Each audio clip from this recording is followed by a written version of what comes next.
Hello，大家好，我是刘毅。今天早上我们去挖点野菜，楼底的这个车前草，挖点车前草回来做一个凉拌菜吃。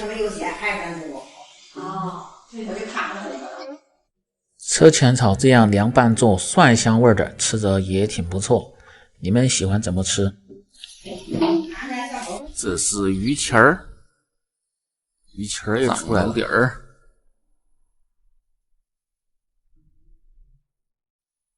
这是核桃树花，再过段时间可以吃核桃花了。让我到楼底了，不过今天的太阳，你看我正对着太阳，今天的太阳不是很大，没有那么刺眼，不算很刺眼。这个是荠菜，好多荠菜都开花了，好美的荠菜花。这是一棵柳树，挨着荠菜的车前草。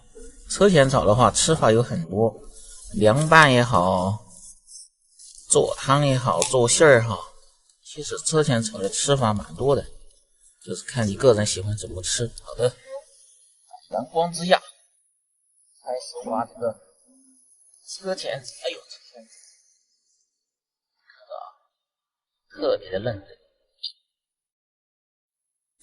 特别的不错哦。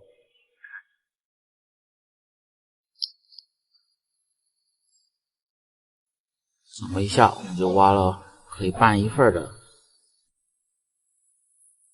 走，我们回家去把它清洗干净，做一份凉拌的吃。杂物，摘去杂物过后，一定要放盆里，把它泡上，先泡后洗，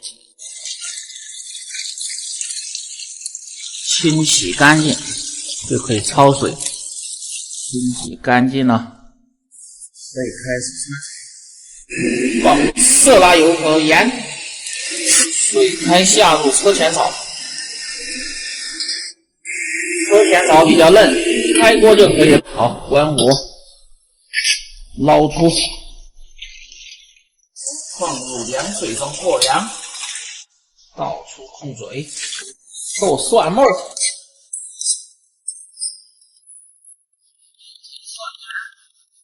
车前子控干水分，稍微切下来，装入瓶中。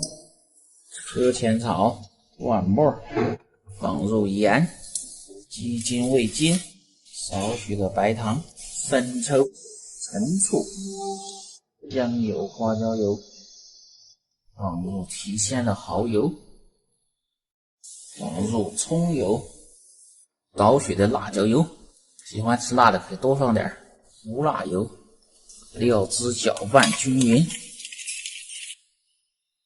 倒入车前草，搅拌均匀。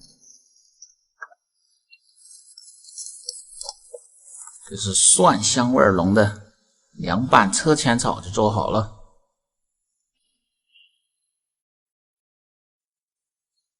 关注我，总会有你喜欢的美景与美食。感谢大家的支持。